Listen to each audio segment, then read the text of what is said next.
और बीजेपी 24 घंटा नफरत, हिंसा, नफरत, हिंसा, नफरत, हिंसा। स्पीकर सर,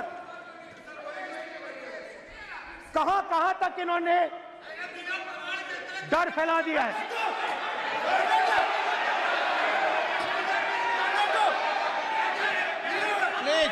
प्लीज सर, कहां तक इन लोगों ने डर फैला दिया? मैं आपको अयोध्या से शुरू करता हूं। सर नमस्कार। अयोध्या ने आपको मैसेज भेजा। अयोध्या ने राम भगवान, मेरा व्यवस्था का सवाल है।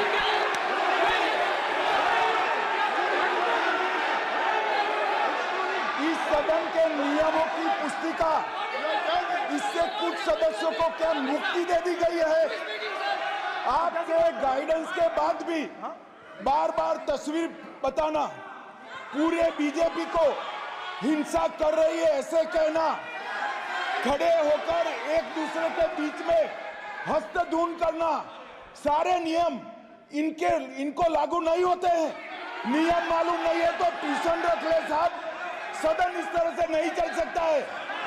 ये सदन, मेरा आपसे आग्रह है कि ये सदन ऑर्डर में रहना चाहिए, नियमों के अनुसार रहना चाहिए। ये हम सभी सदस्यों का आपसे विनंती है। स्पीकर सर, एक मिनट प्लीज। माननीय सदस्यगण, आप ही किताब राम बताओ। भगवान की जन्मभूमि ने, अपेक्षा करता हूं कि अपन इसके नियम प्रक्रिया चले। नो, सब चले। नो, आपने बताया था नियम। नो,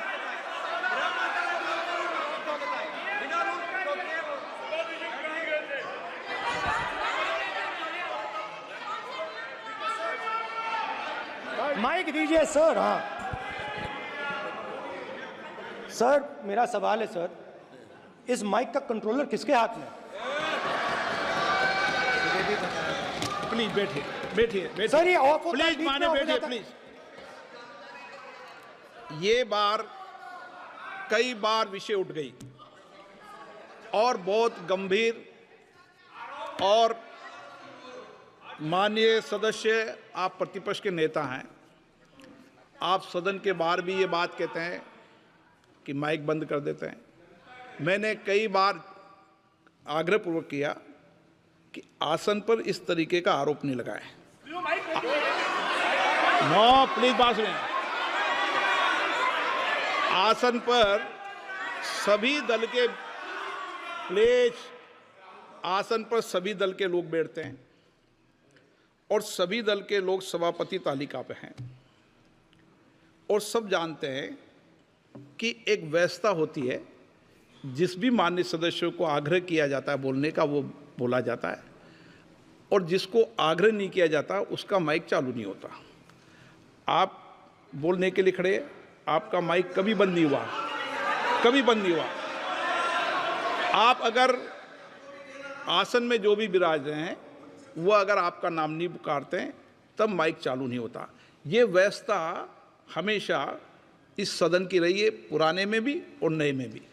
कभी आसन पे व्यक्ति पर माइक का कंट्रोल नहीं होता। दूसरा, माननीय प्रतिपक्ष के आप नेता हैं और आपसे ये अपेक्षा की जाती है कि आप लोकसभा की प्रक्रिया का, संचार नियम का पालन करें, संविधान की जो व्यवस्थाएं दे रखी है उसकी पालन करें, और सदन में बोलते समय किसी भी धर्म को के ऊपर ऐसा आक्षेप नहीं करें जिससे पूरे देश के अंदर विषय पैदा हो।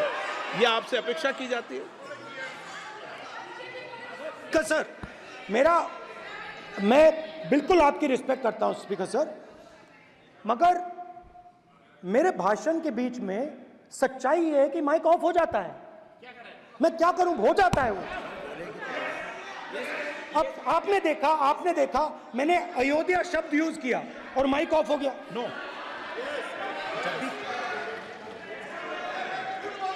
अरे ये प्रधानमंत्री मोदी जी के टाइम पे आधा आधा कह आएगा क्या? तो अयोध्या ने राम भगवान की जन्मभूमि, प्लीज ब्रदर, राम भगवान की जन्मभूमि ने बीजेपी को मैसेज दिया, और ये आपके सामने मैसेज बैठे हुए हैं। मैंने इनसे पूछा, कल कॉफी पी, इनसे मैंने पूछा बताइए, मैंने पूछा कि बताइए ये हुआ क्या। बीजेपी ने राम मंदिर का इनॉग्रेशन किया, बोलने दीजिए, राम मंदिर का इनॉग्रेशन किया। अरे भाई आप हार गए, उसको तो शर्म करिए। नाम बोलने की कोई जरूरत नहीं है, मैं भाषण दे रहा हूं, आप नहीं दे रहे हो। मुझे बोलना है जो बोलना है, मुझे नाम लेने की कोई जरूरत नहीं, मुझे जो बोलना है मैं बोलूंगा। तो अयोध्या ने मैसेज दिया और मैंने इनसे पूछा कि हुआ क्या, और इनका जवाब आया। मैंने उनसे पूछा कि आपको कब पता लगा कि आप अयोध्या में जीत रहे हो, और आपने कहा पहले दिन से मुझे पता था। सही बात। और मैंने कहा ये क्या हुआ, उन्होंने कहा राहुल जी अयोध्या में एयरपोर्ट बना, अयोध्या की जनता से जमीन छीनी गई और आज तक उन्हें मुआवजा नहीं मिला है। उन्होंने कहा, सही बात, उन्होंने कहा कि अयोध्या में जो भी छोटे छोटे दुकानदार थे, जो भी छोटी छोटी बिल्डिंग्स थी, उन सारों को तोड़कर गिरा दिया गया और उन लोगों को सड़क पर कर दिया गया। इन्होंने यह भी कहा कि अयोध्या के इनॉग्रेशन में अयोध्या की जनता को बहुत दुख हुआ, क्योंकि इनॉग्रेशन में अदानी जी थे, अंबानी जी थे, मगर अयोध्या का कोई नहीं था। और ये कारण था कि अयोध्या की जनता में, उनके दिल में नरेंद्र मोदी जी ने भय डाल दिया। उनकी जमीन ले ली, उनके घर गिरा दिए, और फिर अयोध्या के गरीब लोगों को, किसानों को, मजदूरों को मंदिर के इनॉग्रेशन तक नहीं जाने दिया। मंदिर के इनॉग्रेशन छोड़ो, उसके बाहर भी नहीं जाने दिया। और इसीलिए अयोध्या की जनता ने सही मैसेज भेजा। अच्छा, इन्होंने मुझे एक और बात बोली, 3 बार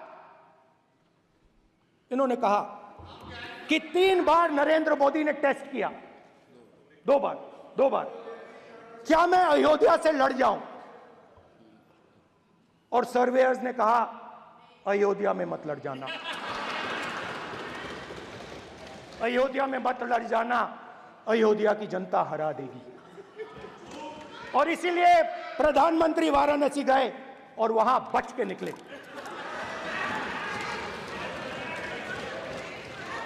तो अयोध्या की जनता को डराया, पूरे देश को डरा दिया।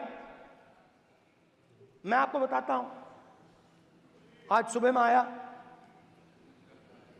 राजनाथ सिंह जी ने मुस्कुरा के मुझे नमस्ते की,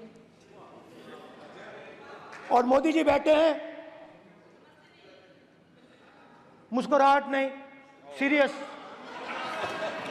नमस्ते भी नहीं करते, कहीं मोदी जी ना देख लें, प्रॉब्लम हो जाएगी। वही कहानी गडकरी जी की है, सच्चाई है। अरे भाई, अयोध्या की जनता को छोड़ो, ये तो बीजेपी वालों को डराते हैं।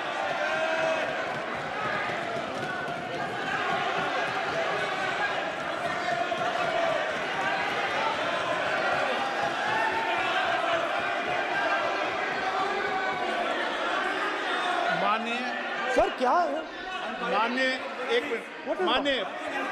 माननीय प्रतिपक्ष के नेता, एक मिनट, माननीय प्रतिपक्ष के नेता आप सदन के वरिष्ठ नेता हैं, मेरा आपसे आग्रह है कि राष्ट्रपति अभिभाषण पर डिबेट हो रही है, इसकी गरिमा, राष्ट्रपति अभिभाषण की गरिमा रखे ना। ये तो अपेक्षा आपसे सब करते हैं कि आप राष्ट्रपति अभिभाषण पे बोले, नीतियां पे बोले, कार्यक्रमों में बोले। अब व्यक्तिगत रूप से नहीं, अगर आप ये उचित मानते हैं क्या? स्पीकर सर, ये उचित है? अगर आपकी पार्टी इसको स्पीकर सर। उचित मानती है तो मुझे कुछ नहीं कहना। स्पीकर सर, माननीय अध्यक्ष जी, लोकतंत्र ने और संविधान ने मुझे सिखाया है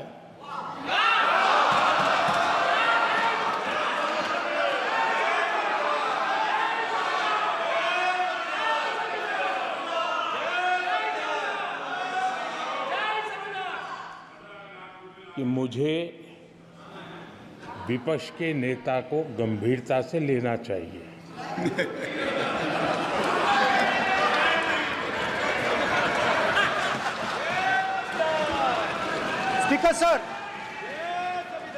स्पीकर सर, आपने कहा कि डिबेट प्रेसिडेंट्स एड्रेस पे होनी चाहिए।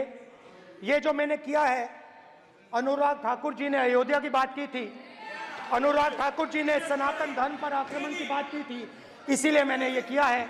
मैं दिखाना चाहता हूं कि अयोध्या में क्या हुआ, अयोध्या की सच्चाई क्या थी। प्रेसिडेंट्स डिबेट में उन्होंने बात उठाई थी, मैंने बात बंद की। प्रधानमंत्री जी को अच्छी लगी अयोध्या के बाद अच्छी लगी, डर फैलाया और ऑपोजिशन का रिस्पांस, एक साथ मिलकर भारत जोड़ो यात्रा, सारे के सारे ऑपोजिशन, पूरा देश एक साथ मिलकर कन्याकुमारी से कश्मीर तक चला।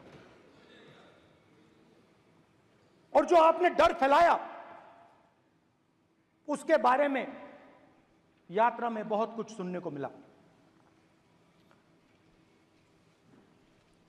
अभी तक याद है, सुबह 7 बजे 7-8 बजे की बात थी, यात्रा में चल रहे थे, एक महिला आती है, हमारे साथ चलती है, मेरा हाथ पकड़ती है और घबराई हुई सी थी। तो मैंने पूछा क्या हुआ, और मुझे कहती है मुझे मार रहा है, मुझे मार रहा है। मैंने पूछा कौन मार रहा है, कौन मार रहा है? बेटी बचाओ, बेटी की दुविधा सुनाई नहीं दे रही, बेटी का दर्द नहीं सुनना चाहते, भारत की महिलाओं का दर्द नहीं सुनना चाहते। मैंने पूछा कौन मार रहा है, कहता है मेरा पति मार रहा है। मैंने कहा क्यों? कहती है सुबह का खाना नहीं दे पाई। मैंने कहा क्यों? खरीद नहीं पाई, महंगाई है, महंगाई है, खरीद नहीं पाई, खाना नहीं पका पाई, इसलिए मुझे मार पिट रही है। मैंने कहा बहन क्या करूं, कैसे आपकी मदद करूं? कहती हैं आप कुछ मत कीजिए, आप कुछ मत कीजिए, आप सिर्फ ये बात याद रखिए कि महंगाई के कारण हिंदुस्तान में हजारों महिलाओं को सुबह पीटा जा रहा है। उसके शब्द हैं, मेरे शब्द नहीं हैं। गैस सिलेंडर, महंगाई, तो आपने गरीबों को, महिलाओं को डराने का काम किया। शिव जी कहते हैं डरो मत, डराओ मत। आपने हिंदुस्तान की महिलाओं को महंगाई से हर रोज डराया है। कुछ दिन पहले